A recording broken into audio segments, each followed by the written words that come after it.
YouTube fans.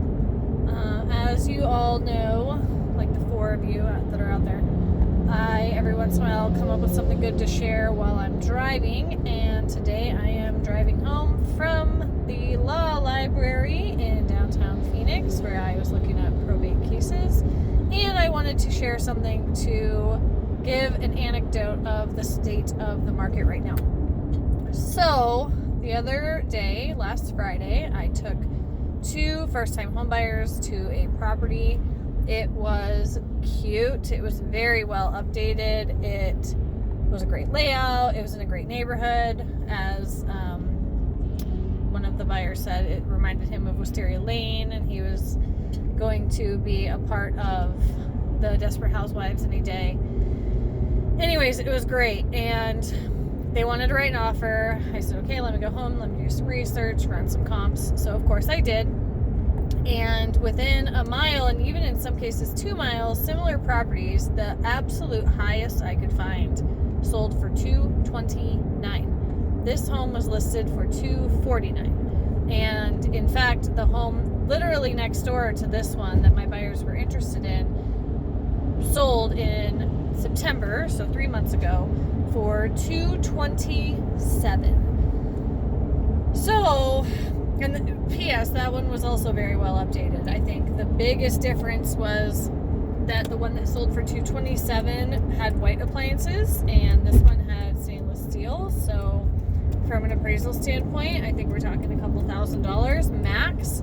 I maybe could argue we could push it up to $235, but that's as high as I thought we could go. So, of course, I told my buyers, there's some appraisal issues, there's a contingency in place for this, but of course then you have to pay for the appraisal. At that point, you're likely past inspections, etc., etc. I called the listing agent to kind of express these concerns, and she says, well, we already have 3 other offers. P.S., this was the first day on the market. In my opinion, this was an extremely overpriced house, and it had 3 offers, not including ours.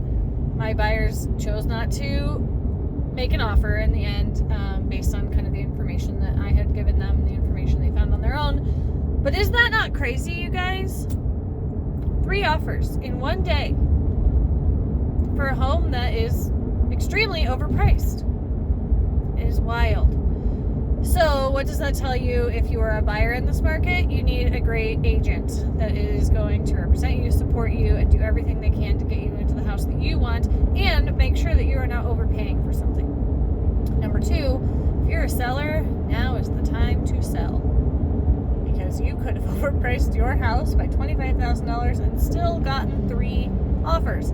Now, that doesn't mean that's necessarily what you should do, because there is an appraisal contingency in place, and if that home does not appraise, that buyer has every right to cancel, take their earnest money, and walk away.